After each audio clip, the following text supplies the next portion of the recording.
Si la sal perdiera su esencia, su sabor, ¿cómo podrá recuperarse? Y si no se recupera, entonces, ¿cuál es el propósito de la sal? ¿Para qué serviría la sal sin sus principios de preservación y de saborización? Para nada, ya no tiene propósito, así que solamente quedará como algo que puede ser pisoteado y hollado y sin ningún valor. Hola amigos, qué bueno saludarles en el nombre admirable de nuestro gran Dios y Salvador Jesús el Cristo. Un saludo para todos en cualquier lugar del mundo donde nos están viendo. Estamos aquí un grupo de amigos y estamos comprometidos con llevar el interés de búsqueda. Eso es lo que nos interesa. El interés de búsqueda, es decir, despertar en todos aquellos que nos ven el interés de cerciorarnos de todas las escrituras, de la profundidad, de hacer una correcta interpretación, una buena hermenéutica, una buena exégesis. ¿Quién escribió ese verso? ¿Esa es una instrucción de un apóstol, de un profeta, o es un mandamiento de Dios? ¿A quién se lo escribió? ¿Cuál era el objetivo de escribir esa carta? ¿En qué cultura se escribe? ¿Quiénes se involucran en esa carta? Y haciendo las respuestas como si fuéramos un periodista que va a levantar una noticia, como cuando hay un accidente, ¿qué fue lo que pasó acá? No, que venía un carro por la derecha y se pasó en rojo. Ay, ¿y cuál fue el que se pasó? ¿Y quién venía? Y de esa manera nosotros vamos a poder tener una correcta interpretación de las escrituras. Es importante que sepamos que las escrituras no son un Lego donde tomamos, voy a tomar este verso que me gusta, que dice, porque los que aman a Dios, todas las cosas les ayudan a bien. Es que yo tenía un vuelo, pero me dejó el avión. Algún propósito debe haber. No, es mejor madrugar y que no te coja la tarde y que programes bien, porque a mí ya me ha pasado. Entonces, todo ese modelo fantasmagórico, místico que el cristianismo quiere, que Dios le haga todo y que no hagamos nada, como lo hemos hablado muchas veces. Señor, dame una familia feliz. No, mijito, construye tú una familia feliz. Señor, ayúdame a tener paciencia. No, mijito, desarrolla tú la paciencia. Yo voy a estar contigo en el espíritu y te voy a dar la probabilidad de que tú ahora se elijas, porque ya tú eres libre. Pero Dios no nos va a anular nuestra parte psíquica y ni cognitiva. Él es un caballero, él respeta. Por eso dice que el espíritu está sujeto a los profetas. Por eso todos aquellos trances o entrar en éxtasis son muy peligrosos. Dios no lo quiere de esa manera. Y la primera vez en Hechos de los Apóstoles, en el capítulo 2, en el día de Pentecostés, cuando se cumple parte de la profecía de Joel 2:38, en los últimos tiempos derramaré de mi espíritu, curiosamente no dice de mi Espíritu Santo, sino de mi espíritu, entonces hablarán en lenguas. Pero cuando ustedes leen el original, no es glosolalia, no es lengua de tartamudos, no. Cuando ustedes leen el original, ahí dice, y nosotros les escuchábamos hablar en nuestros idiomas. Por eso el verso de Hechos 2 dice, ¿no son estos galileos? Y si son galileos, es decir, ¿no son estos los que hablan este idioma en hebreo? Si ellos hablan hebreo, ¿por qué les escuchamos hablar en nuestras propias lenguas de Capadocia, del Ponto, de Finicia, de Asia, de África? ¿Cómo nosotros les escuchamos en nuestra lengua, idiomas, para que podamos entender? Por eso el apóstol Pablo fue muy claro cuando dijo, prefiero hablar una palabra que me entiendan y no 1000 que no me pudieran entender. Es lo que estamos haciendo en este proceso de aprendizaje y de estudio de las escrituras, que son un manual poderoso para la vida del hombre. Es verdad que la promesa que Cristo tiene para nosotros tiene un trasfondo y su desenlace final se cumple en una dimensión que no es esta vida física, como lo dice 1 Corintios 15, desde el 40 en adelante. Esto corruptible no puede heredar esa dimensión. Es necesario que esto se vista de inmortalidad, ¿cierto? Pero mientras tanto vamos a vivir los años que Él nos regale, y Él quería o Él quiere, aún en presente, que nosotros seamos sus embajadores del reino de los cielos, cuyos pilares son la bondad, el amor, la justicia y la misericordia. Ahora estamos estudiando esos postulados, esos 22 pilares que nos quedaron expresos en el Monte de las Bienaventuranzas. Hemos venido hablando sobre la sal. Ya hemos profundizado el valor de la sal, el origen de la sal. Algunos la llamaban neón, algunos la llamaban ángel, servía para hacer pactos, descubrimos sus principios de preservar, de evitar que se corrompa. Los que tenemos algunos años podemos recordar que hace 45 años en el campo pues no habían refrigeradores, sabemos el valor de la sal hace 2000 años para poder preservar los alimentos. Aprendimos que la sal era considerada, algunos decían, los romanos decían que la sal y sol eran fundamentales para la vida. Entonces, cuando Jesús utiliza esa metáfora de la sal para darnos a entender que cuando hemos aceptado a Cristo, nosotros nos hacemos partícipes de la naturaleza divina, del carácter de Dios, y que vamos a estar como luminares más adelante. Después de hoy vamos a continuar con el siguiente punto. Son 4 versículos del capítulo 13, del capítulo 5 de Mateo, del verso 13 en adelante, donde están las formas muy precisas, está el desenlace de cómo una iglesia debe impactar su entorno, porque a eso es a lo que Él nos ha enviado. Y ya nos dimos cuenta que ninguna persona puede decir, no, yo quiero ser solito. Todo ser humano en donde esté o está sumando, restando, algo está haciendo. ¿Por qué? Porque yo estoy consumiendo recursos. Yo respiro, yo envío, también contribuyo al calentamiento global, envío gases de efecto invernadero, me como los tomatitos. Si tengo hijos, fui parte de eso. Es muy probable que yo esté menoscabando a las generaciones venideras por la forma en que cría a mis hijos. Pues si soy una persona que se deprimía, llena de miedo, de inseguridades, todo lo que nosotros somos de alguna manera impacta nuestro entorno positiva o negativamente, y ese es el ejemplo que Jesús está trayendo desde el punto de vista como sus hijos y nos equipara con la sal. Ustedes, sí, tú eres sal. ¡Wow! Quiere decir que venimos todos con una misión. ¿De qué? Solamente por ser sal, donde estemos. Si estamos en un recipiente sin ser usada, pues ahí vamos a estar preservada. Pero si nos sacan de ahí y nos esparcen en aquellos espacios de uso, ahí es donde vamos a poder ejercitarnos. Y quisiera contar una historia para que le diéramos un poco de luz, porque viene una parte que es un poco, que necesita un poco más de esfuerzo para que la entendamos. Y es, pero si la sal, escuchen, pero si la sal pierde su sabor, su naturaleza y su esencia, si la perdiera, ¿cómo se la volvemos a colocar? ¿Cómo la recuperaríamos, verdad? ¿Cómo puede volver a ser salada si pierde ese principio? Es la pregunta que Jesús hace. Pero es una pregunta que parece una especie de paradoja, ¿sí? Es una especie de paradoja, es decir, de algo ilógico, de algo inverosímil, algo así. Por eso el tema de hoy se llama, y quiero que cada uno de ustedes, por favor, con respeto se los digo, piensen en la siguiente expresión. ¿Qué pasaría si Dios dejara de ser Dios? ¿Verdad? Es una posibilidad que yo puedo mencionar, pero es una posibilidad que no se puede dar, es una paradoja, ¿verdad? ¿Qué pasaría si Dios dejara de ser Dios? No, pues se nos vienen muchas cosas a la cabeza. No, pero Dios no puede dejar de ser Dios. ¿Por qué? Pues por principio. Ah, ya lo entiendo. Pero además, si pudiera ser posible, pues habría un caos total, porque sin Dios nada, no existiría nada. Ah, es decir, que la expresión, si Jesús hubiese dicho, ¿qué pasaría si Dios dejara de ser Dios? Tiene la misma equivalencia a cuando dijo, ¿y qué pasará si la sal dejara de ser sal? Si la sal perdiera su principio activo, que es la de preservar y la de dar sabor, que son los dos grandes factores importantes. Quedémonos con esto. Jesús está diciendo, está tomando un comparativo. Si ustedes leen el verso 15, dice, ustedes son la luz. Entonces preguntémonos, ¿qué pasaría en este planeta sin luz? Bueno, eso lo vamos a ver a partir de mañana. ¿Qué tan importante es la luz del sol para este planeta? Nos dimos cuenta que es un principio. Sin luz las cosas serían totalmente distintas, ¿verdad? Tomando ese mismo principio nos devolvemos al de la sal. Tú eres la sal. Ok. Y entonces, ¿qué es lo que está queriendo decir el maestro de la vida? Que cuando hay sal, hay dos cosas, vida y significado. Así es.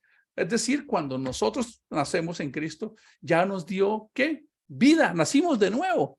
Pero nosotros al estar vivos tenemos un propósito que le da sentido a esa vida. Es decir, la sal tiene dos principios fundamentales. Darnos vida. Recuerden que según un estudio de los científicos, el cuerpo necesita sal para vivir. Nosotros sin sal no podríamos vivir en pequeñas cantidades, pero es vital para nosotros. Es decir, que él dice, ustedes al ser sal tienen un principio de vida, pero esa sal tiene un propósito que es lo que le da sentido. Quedémonos entonces con esas dos expresiones. Jesús nos está queriendo enseñar que por principio tenemos vida, y esa vida tiene un propósito. Y cuando ejercitamos ese propósito, es que nuestra vida tiene sentido y tiene significado. Es lo que él quiere decir. Ustedes son sal, ya están equipados como mis hijos. Y por principio, ustedes son como la sal. Pero allá hay una tarea, que es la que ustedes encuentran el propósito de sus vidas. Vayan y salen a todo el mundo porque se están pudriendo. La humanidad se está pudriendo, se perdió el valor, la familia. Estaba leyendo un artículo que un profesor de cierta cátedra le dijo a sus alumnos que era que el mundo estaba evolucionando y que como ya el mundo ha evolucionado, el ciclo de lo que se llamaba el matrimonio y familia ya no se necesita, por eso vienen las ideologías de género. Eso necesita ser salado, necesita que se le ponga sabor, porque el ser humano va a seguir creyendo que puede hacer lo que quiera y se va a ir sumergiendo en profundidades de oscuridad. El hombre ha avanzado en tecnología y en ciencia, pero en vez de usarla para bien, la ha aprovechado ¿para qué?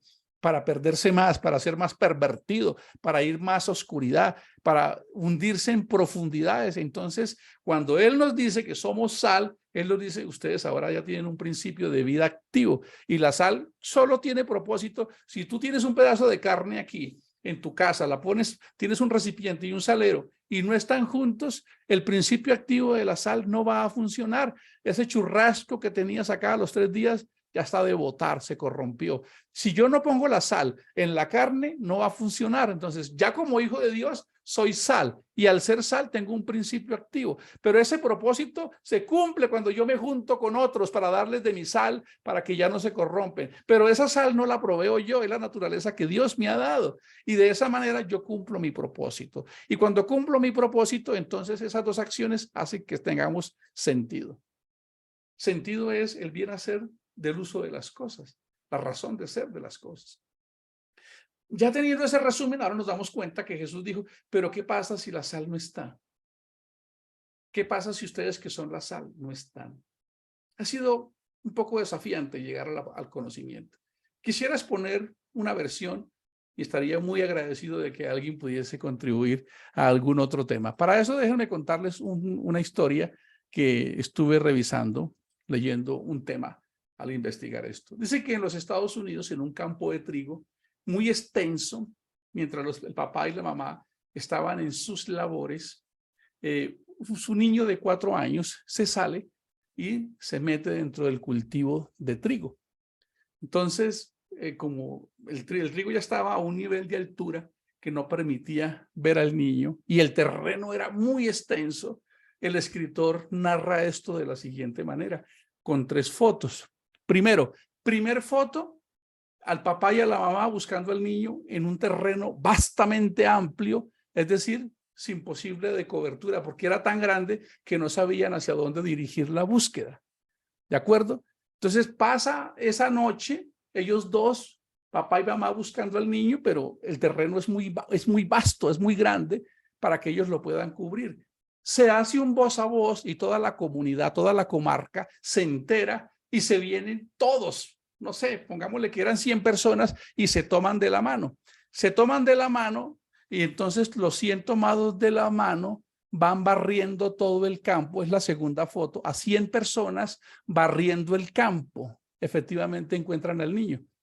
Y la tercera foto es que el niño sale en los brazos de su padre muerto, porque murió esa noche por el frío. Alguien escribió de esta dolorosa historia que si se hubiese aplicado el principio de colaboración y de comunidad y todos se hubiesen unido desde el principio, hubiesen podido salvar la vida de ese niño. Tomando ese principio, si hoy nosotros como sal aplicáramos el principio activo y nos tomáramos de la mano y juntos trabajáramos en pro, pudiésemos prevenir que muchos murieran en la corrupción del pecado. Entonces el Señor está diciendo, la sal tiene un principio activo que se debe ejercer, pero debe salir de su recipiente y ser aplicada para que se dé el principio del propósito y tenga sentido y la carne no se corrompa. Entonces él dice, ¿qué sucede entonces con la sal si perdiera su sabor? Y para esto, pensando en cómo llegar a una conclusión de lo que Jesús quería decir, realmente era una especie de paradoja, que no es lógica, pero que nos trae luz. Por eso el tema de hoy se llama, ¿qué pasaría si Dios dejara de ser Dios? Está dentro de mi posibilidad que lo pueda expresar y que lo pueda concebir en mi mente, pero no es una lógica para mí. Asimismo, como la sal tiene un principio activo, es ilógico que deje de ser sal, pero Jesús les quiere expandir su manera de pensar y les dice, pero si ustedes no son sal, el mundo se va a seguir pudriendo, va a seguir corrompiendo. Y el mundo es muy posible que si ustedes no están aplicando el principio activo, ahora los alcance a ustedes y se vuelva ineficaz la sal. Y el mundo va a ejercer poder, la corrupción va a ganar ventaja. Y aquellos que deberían ser impactados, aquellos que deberían impactar con su naturaleza, con su sal al mundo, ahora están siendo impactados por el mundo. Entonces no tiene sentido de que haya sal. ¡Wow! Y para darle un poco de luz, vayamos a dos expresiones que estuve investigando sobre si la oscuridad existe. Seguramente ustedes han leído ese principio. Hablemos primero del frío, de ese correo que ha viajado por ahí, desde esa información que Albert Einstein estaba en la escuela y le preguntaron que si existía el mal, que el mal no existe sino la ausencia de Dios. Estuve investigando un poco sobre ese tema y hay un físico que se llama Javier Santoalaya, publicó un video en TikTok, esta es una noticia de Caracol, dice, según el doctor en física Javier Santoalaya, es cuestión de termodinámica. Realmente el frío pareciese no existir. Lo que existe es una mínima expresión de calor, la mínima posibilidad de temperatura. Y dentro de la percepción no existe, es una vibración. Entonces, así como el frío realmente se puede pronunciar, pero un físico que entiende eso dice, no, lo que hay es una cantidad mínima de calor que se manifiesta en eso. De la misma manera, entonces, hicimos el ejercicio y la oscuridad existe. Bueno, lo que dice la física es que la oscuridad parece tampoco debe existir, sino que lo que existe es una mínima expresión de luz. De esa manera, la sal no puede perder su sabor. Lo que existe son cantidades mínimas de sal que están siendo aplicadas. No se está aplicando la sal precisa. Los que somos sal, estamos dejando de ser sal. Y como dejamos de ser sal, pues estamos perdiendo nuestro propósito y nuestro sentido. No estamos ejerciendo nuestra razón de ser como hijos de Dios. Estamos impidiendo que este mundo detenga su corrupción y que detenga esa capacidad de darle sabor, de darle vida, de darle sentido y significado a la vida. Podemos concluir entonces que lo que el Señor estaba diciendo era una paradoja, algo que, aunque ilógico en la coherencia de las cosas, nos permite tener una enseñanza. Si Dios dejara de ser Dios, ¿cuál sería la consecuencia de este universo? Si la sal, si tú que eres sal, perdieras tu esencia como sal, ¿qué sentido tendría entonces la sal en este mundo? Simplemente perdería una gran oportunidad de logro y perdería su valor y sería desechada. Pero no es que así vaya a suceder, es lo que sucedería si perdiéramos ese principio activo. Así que la oscuridad no es más que una mínima expresión de la presencia de la luz. Así que el frío no existe en proporción como lo conocemos, sino una ausencia de calor. Asimismo, esta corrupción del mundo, lo que está teniendo es una ausencia de sal, del principio activo, del cual nos proveyó el Señor. Por eso Él dijo esa pregunta, para expandir la mente de sus discípulos. Y si ustedes que tienen el principio activo de preservar este mundo no hacen su tarea, no tiene propósito el que ustedes sean mis hijos. No tendría razón de ser, porque no estarían desarrollando todo su potencial para el cual nacieron de nuevo. Soy sal. Tú eres sal. No por tu naturaleza ni por tu carácter, sino porque Dios te hizo y nos hizo sal. Apliquemos el principio activo de la sal, preservar la corrupción y darle sabor a aquellos que han perdido el sentido, el significado y el propósito de la vida. Gracias, Jesús. Te damos por este mensaje, por tu palabra, que es tan profunda y maravillosa. Amén.